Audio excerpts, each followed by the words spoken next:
Hello everyone, I'm Dr. Manoj Johnson, lifestyle physician, John Marin Hospital, പാല. ഇന്ന് നമ്മൾ discuss ചെയ്യാൻ പോകുന്നത് നമ്മുടെ അടുത്ത് വരുന്ന ഒത്തിരി ആളുകളിൽ ഞാൻ കോമൺ ആയിട്ട് കണ്ടേക്കുന്ന ഒരു കാര്യമാണ്, ഫ്രീ ആയിട്ട് മരുന്ന് കിട്ടുന്നുണ്ട്, അതുകൊണ്ട് ധാരാളമായിട്ട് മരുന്ന് കഴിക്കുന്നവരുണ്ട്. അവരുടേത് ചിലപ്പോൾ ഇൻഷുറൻസിൻ്റെ ഭാഗമായിട്ടായിരിക്കാം, അല്ലെന്നുണ്ടെങ്കിൽ ഈ പറയുന്ന എംപ്ലോയി അതുമായിട്ട് ബന്ധപ്പെട്ട് ESIയുടെ ഭാഗമായിട്ടായിരിക്കാം, സെൻട്രൽ ഗവൺമെൻറ്റുമായിട്ട് ബന്ധപ്പെട്ട് ഫ്രീ ആയിട്ട് മരുന്ന് കിട്ടുന്ന ആൾക്കാരുണ്ട്. പക്ഷേ ഈ പറയുന്നത് ഇവർ വിചാരിക്കുന്നത് എന്താണെന്ന് വെച്ചാൽ, ഓക്കെ മരുന്ന് ഫ്രീ ആണല്ലോ, അപ്പോൾ പിന്നെ എത്ര വേണേലും കഴിക്കാം എന്നുള്ളതാണ്. എത്ര പേരാണെന്നറിയോ ഈ പറയുന്ന ലിവറും കിഡ്നിയും ഒക്കെ പോയുന്ന ആൾക്കാരുള്ളത്. സിമ്പിൾ കാര്യമാണ്.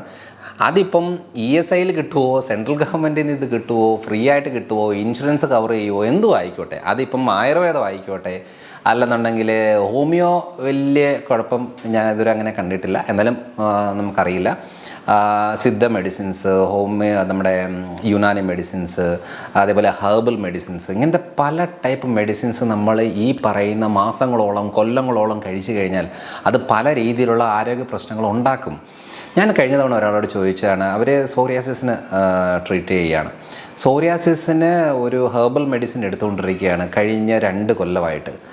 അപ്പം അങ്ങനെ ഒരു ഹെർബൽ മെഡിസിനൊക്കെ 2 കൊല്ലമായിട്ട് എടുത്തുകൊണ്ടിരുന്നു കഴിഞ്ഞാൽ അത് പ്രശ്നമാണ്. അത് ഇന്ന മെഡിക്കൽ സിസ്റ്റം എന്നല്ല, അത് ഇംഗ്ലീഷ് മരുന്നായിക്കോട്ടെ, ആയുർവേദം ആയിക്കോട്ടെ, ഏത് മെഡിക്കൽ സിസ്റ്റമിൽ ഏത് മരുന്ന് എടുത്തെന്ന് പറഞ്ഞാലും അതങ്ങനെ കൊല്ലങ്ങളോളം എടുക്കാൻ കൊള്ളുന്ന ഒരു കാര്യമേ അല്ല. നമ്മൾ ഏതൊരു മരുന്നും ഏതൊരു ചികിത്സയും നമ്മളിങ്ങനെ കൊല്ലങ്ങളോളമാണ് എടുക്കുന്നതെങ്കിൽ ആ ചികിത്സയും ആ മരുന്നുകളുടെ ഭാഗമായിട്ട് നമുക്ക് ആരോഗ്യ പ്രശ്നങ്ങളുണ്ടാവും.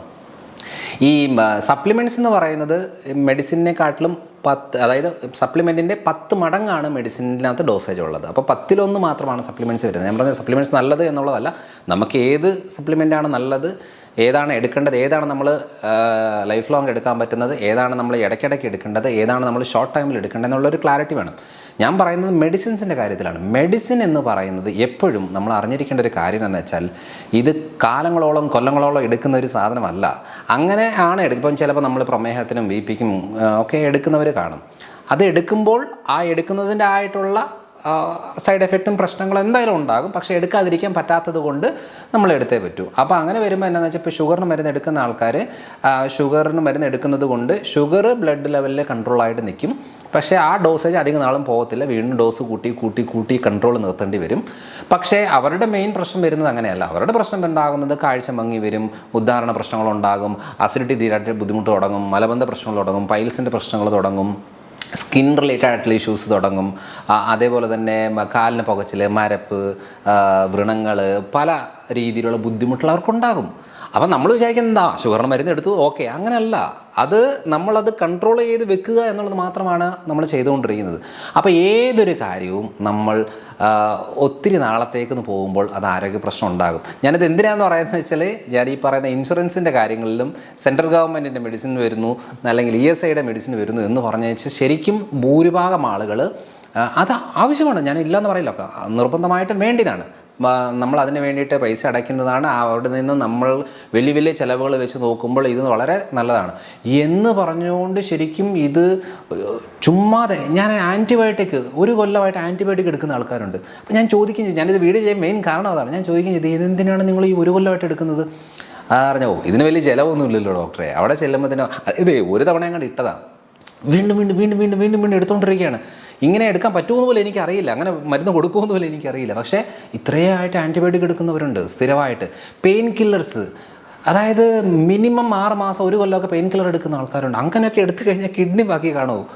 അതായത് അറ്റ്ലീസ്റ്റ് അറിയേണ്ട ഒരു കാര്യം എന്ന് വെച്ചാൽ, നമുക്കത് നമ്മളുടെ ഇൻഷുറൻസ് പൈസയുടെ ഭാഗമായിട്ടായിരിക്കും നമുക്കത് ഫ്രീ ആയിട്ട് കിട്ടുന്നതെങ്കിലും ആ ഒരു കഴിക്കുന്ന ഓരോ സാധനവും കെമിക്കലാണ്. അത് ശരീരത്തിൽ പല രീതിയിലുള്ള ചേഞ്ചസ് ഉണ്ടാക്കാൻ സാധ്യതയാണ്. നമുക്ക് അത്യാവശ്യത്തിന് കഴിക്കുന്ന പോലെ അല്ല. ചില കാര്യങ്ങൾ നമ്മൾ ലൈഫ് ലോങ് എടുക്കേണ്ടി വരും. ഇപ്പം ബ്ലോക്കിൻ്റെ മരുന്നുകൾ ചിലപ്പോൾ എടുക്കേണ്ടി വരും, ബ്ലഡ് തിന്നേഴ്സ് ചിലപ്പോൾ എടുക്കേണ്ടി വരും, അല്ലെങ്കിൽ ഷുഗറിനും പ്രഷറിൻ്റെ ഒക്കെ എടുക്കേണ്ടി വരാം. ചില പാരമ്പര്യ രീതിയിലുള്ള കൊളസ്ട്രോൾ പ്രശ്നങ്ങൾക്ക് നമ്മൾ എടുക്കേണ്ടി വരാം. നമ്മൾക്ക് ഈ ഫുഡ് ഹാബിറ്റ്സ്, ലൈഫ് സ്റ്റൈലായിട്ടുള്ള കൊളസ്ട്രോൾ പ്രശ്നങ്ങൾക്ക് നമ്മൾ അത് ചേഞ്ചസ് വരുത്തിയാൽ തന്നെ കൊളസ്ട്രോൾ മരുന്ന് നിർത്താനുള്ളതേ ഉള്ളൂ.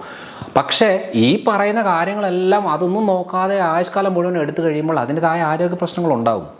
അപ്പം ഞാൻ ഈ വീഡിയോ ചെയ്യുന്നത് ഒരു പെർട്ടിക്കുലർ മെഡിസിനെയോ മെഡിക്കൽ സിസ്റ്റമിനെയോ മോശമായിട്ട് പറയാനോ കുറ്റം പറയാനോ ഒന്നുമല്ല. എല്ലാ മെഡിക്കൽ സിസ്റ്റമിനും അതിൻ്റേതായ ഇമ്പോർട്ടൻസ് ഉണ്ട്. ഞാൻ ആയുർവേദിക് മെഡിസിൻസും അതേപോലെ തന്നെ ഈ പറയുന്ന കിഴിയും കാര്യങ്ങളൊക്കെ ഞാനും എക്സ്പീരിയൻസ് ചെയ്യാറുണ്ട്. എൻ്റെ മക്കൾക്ക് ഞാൻ ഹോമിയോ മെഡിസിൻ കൊടുക്കാറുണ്ട്. എൻ്റെ വീട്ടിൽ ഞാൻ പേരൻസിനൊക്കെ ആയിട്ട് മോഡേൺ മെഡിസിൻ, അവർ മോഡേൺ മെഡിസിൻ ഫീൽഡിൽ തന്നെ ഉള്ള ആൾക്കാർ തന്നെയാണ്, അവർക്കും എടുക്കാറുണ്ട്. എനിക്ക് അത്യാവശ്യ കാര്യങ്ങൾ ഞാൻ എടുക്കാറുണ്ട്. യുനാനി ആയിക്കോട്ടെ, സിദ്ധ ആയിക്കോട്ടെ, നമ്മളെ ഒരു ഡോക്ടേഴ്സിൻ്റെ ടീം തന്നെ നമുക്കുണ്ട്. എന്നാലും നമ്മളത് പറയുന്നത് എന്തിനാണെന്ന് വെച്ചാൽ ഇതെല്ലാം പ്രോപ്പർ ഗൈഡൻസിൽ പോകേണ്ട ഒരു കാര്യമാണ്. എന്നോ പ്രിസ്ക്രൈബ് ചെയ്തു, എന്നോ ഒരു പ്രശ്നം വന്നു എന്ന് പറഞ്ഞ് വെച്ച് ഡോസേജ് മാറ്റാതിരുന്ന് കഴിഞ്ഞാൽ പ്രശ്നമാണ്. തൈറോയിഡിൻ്റെ മെഡിസിൻ 2-3 കൊല്ലമായിട്ട് ഒരേ ഡോസിൽ എടുക്കുകയാണ്. നമ്മൾ പല സമയത്ത് നമ്മൾ നോക്കുകയാണ്. എന്താ പറയുക, TSH ഒക്കെ 8-10 കടക്കും. എന്നാൽ അവർ 100-125 ആണെങ്കിൽ എടുക്കുന്നത്. അപ്പോൾ ഞാൻ ചോദിച്ചു ഇതെന്താ മാറ്റിയില്ലേ? പിന്നെ ടെസ്റ്റ് ചെയ്ത് നോക്കിയില്ല, അന്ന് നോക്കിയതാണ്. അങ്ങനത്തെ ആൾക്കാരുണ്ട്.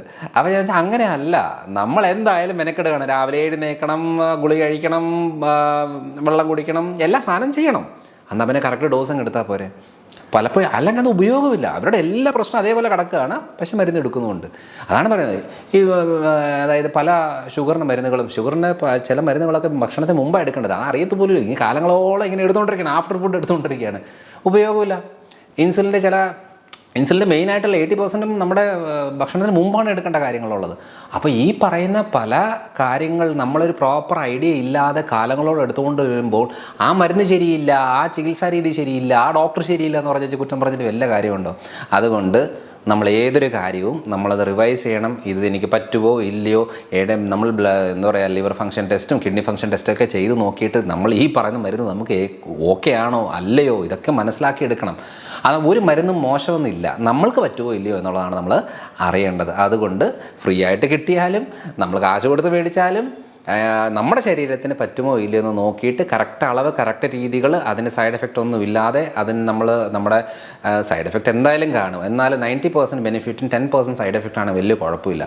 നമുക്ക് 90% സൈഡ് എഫക്റ്റായിട്ട് തന്നെയാണ് കിടക്കുന്നതെങ്കിൽ മാറ്റേണ്ട കാര്യം. പല കാര്യങ്ങളും, പല മരുന്നുകളും, BP-യുടെ മരുന്നുകൾ നമുക്ക് കേൾക്കുന്നില്ലെങ്കിൽ മാറ്റേണ്ടി വരും. ഇത് കാലങ്ങളോളം ചുമ്മാ കഴിച്ചുകൊണ്ടിരിക്കുകയല്ല, അത് മാറ്റണം. ഇല്ലെങ്കിൽ അതിൻ്റെ ഭാഗമായിട്ട് സ്ട്രോക്ക് ഉണ്ടാകും. അപ്പം പല സമയങ്ങളിൽ കിഡ്നിക്ക് ഡാമേജ് വരെ ഉണ്ടാകുന്നത് BP മെഡിസിൻ കൊണ്ടാണ്. അപ്പോൾ നമ്മൾ BP-യുടെ മെഡിസിൻ മാറ്റേണ്ടി വരും. ഷുഗർ മെഡിസിൻ കൊണ്ട് കിഡ്നി ഡാമേജ് ഉണ്ടാകും. അപ്പോൾ നമ്മൾ എന്ത് ചെയ്യണം, ഇതൊക്കെ ടെസ്റ്റ് ചെയ്ത് നോക്കിയിട്ട് കിഡ്നിക്ക് ബുദ്ധിമുട്ടുണ്ടെങ്കിൽ ഷുഗറിൻ്റെ ഡോക്ടറെ പോയി കണ്ടേച്ച് ഈ മെഡിസിൻ മാറ്റേണ്ടി വരും. ഇത് നമുക്ക് ആ ഐഡിയ ഉണ്ടെങ്കിലല്ലേ നമ്മളവിടെ പോയി പറയാൻ പറ്റത്തുള്ളൂ. അല്ലാതെ ഡോക്ടർമാർക്ക് ഇങ്ങനെ ഓർത്തിരിക്കാനൊന്നും പറ്റത്തില്ല. അപ്പോൾ ഇതൊക്കെയാണ് നമ്മുടെ ആരോഗ്യം, നമ്മുടെ ശരീരം നമ്മുടെ കയ്യിലാണ്, നമ്മളുടെയാണ് എല്ലാം. നമ്മളാണ് അതിനകത്ത് തീരുമാനം എടുക്കേണ്ടത്. അപ്പോൾ ഇത്രയാണ് എനിക്ക് ഈ വീഡിയോയിലൂടെ പറയാനുള്ളത്. അടുത്ത തവണ അടുത്തൊരു വീഡിയോ ആയിട്ട് വരാം. ബൈ.